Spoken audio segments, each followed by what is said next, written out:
Invincible Season 3 has been an experience. A very experience. Especially in the latest episode, some crazy things happen, like the execution day of Omni Man, which he got saved from thanks to Donkey Kong, Pumbaa, Mantis, Sausage, Blue Milk. Why the hell is this guy everywhere? But something really important, let's be honest, like after all of the crazy things that Omni Man did, does he really deserve to get forgiveness and just like go? Or should he just get executed and bye-bye? Or as he said himself, betraying his own people and doing unforgivable things to the people of Earth as well. Ones that I probably can't show on the screen because lots of blood and lots of gore and chopping people into pieces and going through like trains and everything. YouTube would beat my ass. So after all the terrible things he did, does Omni Man really deserve a second chance? Well, that's exactly what we're gonna find out today, especially because this very question pretty much is the theme of this entire season of Invincible. Cecil believes that even if some people did horrible things in their past or killed others, if they are genuinely valuable people, he needs to fix them and make them be useful. He did that to the crazy Loki twin-looking scientist and the son of Walmart Batman. On the other side, we have Invincible saying that if you kill people or hurt them, you deserve to pay the price. But he does seem to be really biased when it comes to the people he cares about doing it or even himself. But there are two key really important things here to think about. First of all, how Cecil himself used to have the exact same mindset as Invincible, but his mindset was changed after some things that happened in his life. But now the second point, I really believe that this entire argument between Cecil and Invincible is just all focused on Omni Man himself. Like, do we agree that people like Omni Man, if they can be changed to do good, they deserve the forgiveness? Or should he just rot in prison and pay the price for the things he did? To figure out the answer for this, we kind of have to understand which of these two have the right mindset here. I personally do agree with Invincible that if you're like a crazy weirdo like this doctor, or Darkwing killing people for no reason, you absolutely deserve some heavy payoffs to go through, like going to jail for a really long time or even forever. Especially since we saw from this short but beautiful scene of these two supervillains robbing a bank, then choosing to live as good people instead. But even after everything that happened, they still went back onto their old way of robbing a bank. So people who have done terrible things, they might do it again, you can't easily trust them. But then I also think of how biased Invincible is on following this role, when it comes to himself killing someone or the insane things that his father did or even Immortal from the future. Being more focused on the people that he saved rather than how he's just enslaving the entire planet.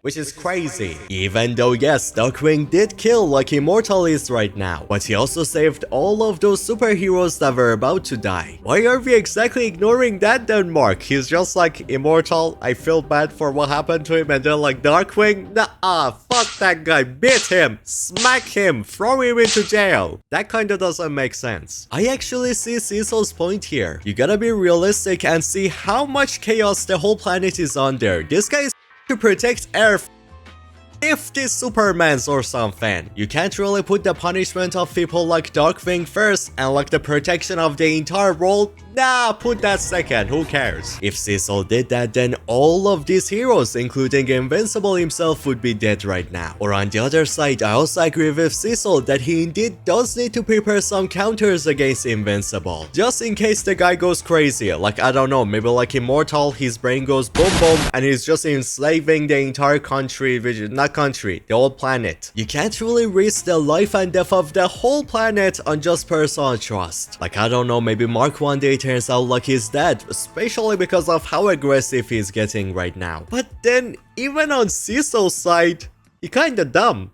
He kind of a dummy. Dumb. Yes, it was a good idea to fix up Darkwing and the other guy, make them pay the price for the things they have done in their past. Deploying them at emergency moments to stop like the end of the world or crazy things from happening. But making Darkwing one of the guardians of the globe after like what? Couple of months of him like killing random innocent people? Now he's like guardians of the globe? That is too far.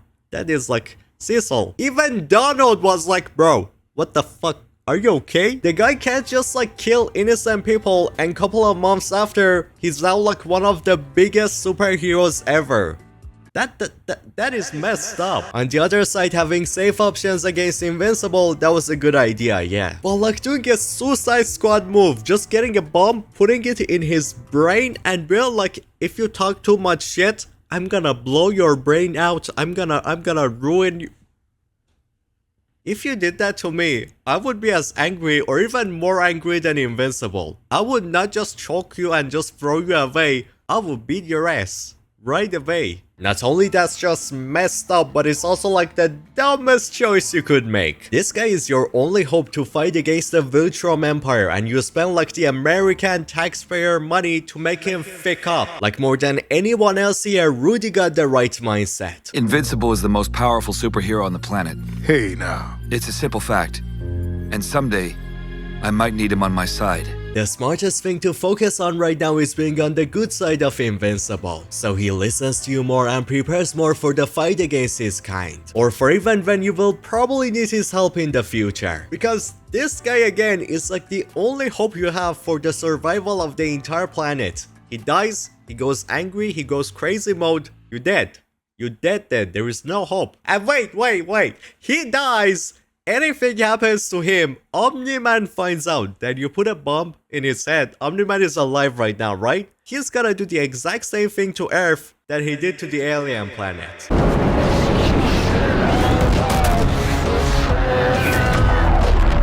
He's also the only reason that Earth survived Omni Man in the first attack. As we saw in every other universe, or most of them, Mark and Omni Man, they got together, they're well, it's so hard for me to spell that.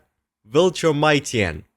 Stupid! Like, you know all of the things I just said, and you still put a damn bomb in his head. You don't trust the guy? Well, this gives him every reason not to listen to you or even gain your trust. You want to control him? Well, we saw how that went. Mark is like way too stubborn to be controlled. Even the creepy kinda hot Viltrumitian girl couldn't control him. You want to kill him if he gets mad? Well, you're basically done. You lost the only person that could protect you against Viltrum, and now you have to answer Omni Man. That's why is Mark dead.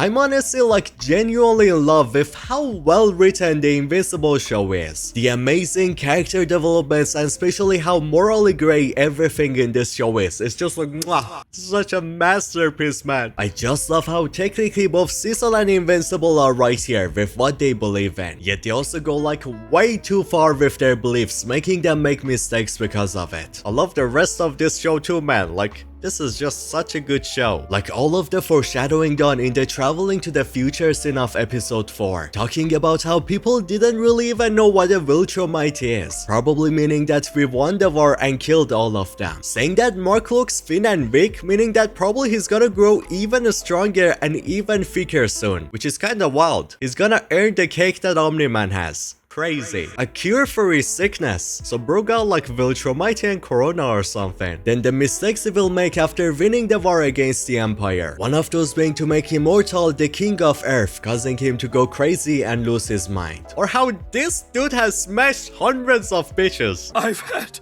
hundreds of bitches. While I struggle to have like even one. Then a really peak part of this latest episode that I kinda fell in love with. When traveling to the future, Mark sees a future version of himself grabbing his clothing. While later on, he's actually the future version himself doing the exact same thing. You might see this as just a gag, just a funny joke because future past future woohoo haha yee. But no, this part is actually so deep, it is crazy deep.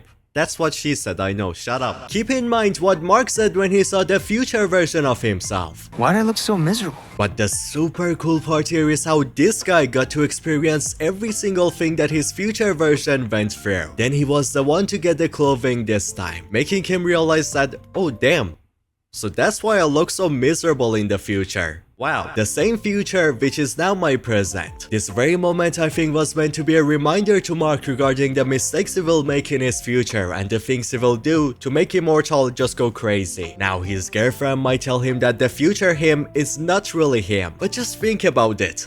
He saw the future him and then he became the future him. So to his mind, everything went exactly how it did for the future Mark. So like, how could it not be him? You get what I mean? Or am I yapping? I genuinely think that this moment will be stuck in his mind for a really long time, and he will be scared of walking down the same path as his future self. So he's probably gonna try his best to change the future and maybe even make some new mistakes because of it. Well, let's now get back on the topic of Omni Man. Does he deserve forgiveness? Should he just let him be free? Or should we just kill him or throw him into jail? And let me steal his mustache. I mean, we all can agree that his past just cannot be forgiven. Killing the heroes who protected people and killing thousands of people, just like smashing Mark's face through a subway, and worse than all of those. I do love your mother, but she's more like a pet. I love my wife, but she's my pet. It also took him until almost killing his own son to realize the mistake he is making, and for his friend to almost die right in front of his eyes to finally act up and do something good. But even then, I'm gonna say yes, he deserves the second chance. And I say this because of this very line said here.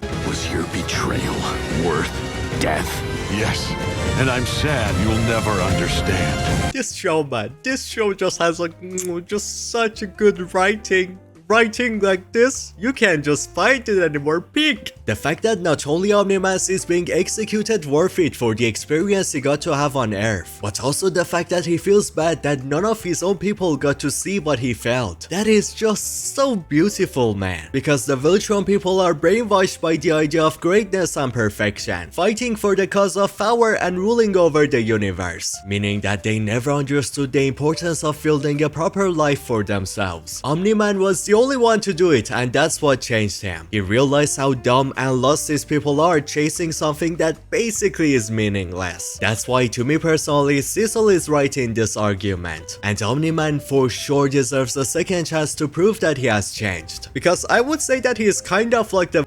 soldier. He was somewhat brainwashed fighting for the cause of someone else, but he is now ready to break out of that and be his own man again, and both of them feeling horrible for the harm they caused in their past. But now I would love to hear your opinion on this instead. Do you agree with the mindset of Invincible this season and how his father deserves to be punished? Or on the other side, do you agree with Cecil and want Omni Man to be kind of like forgiven? As I said, this is a super morally gray topic. Both of these guys are kinda right, but also kinda wrong. I personally would pick Rudy's side. That guy is the only one who's based right now. But now here's the cool part of this video that Professor Lore has cooked up for you. I made up a guide to explain how and what I will rank the movies I review based on. The ranking will be done based on looking at the entertainment value, the theme and the story, pacing, the visuals, rewatchability, characters, and acting. Basically, it's gonna be really simple. The more of these categories you do well, the more of them you have, the higher you go,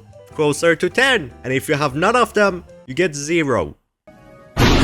While I also plan to be really harsh on the numbers that I give. So far, based solely on the 4 episodes that are out right now, I'm gonna give Invincible a 8 out of 10. A shiny, beautiful, gorgeous, like 8 out of 10. It is becoming one of my most favorite shows of all time. But it has some issues, like sometimes the animation is not as amazing as it can be. Especially because I feel like so far season 1 has the best animation in this show yet. The pacing of the show also sometimes can be off, and I don't mean like it's slow, everything is moving slow. No, actually the exact opposite. Sometimes some of the plots in this show move forward a little bit way too fast. Now if you want me to make more videos on Invincible, then like the video maybe, and maybe subscribe too, and maybe just tell me in the comments what you want me to make videos on. I'm gonna read them, but now I gotta go. I've been sick for 4 months. It was torture to record this video. It was painful torture. I'm dying. I need help. Help me!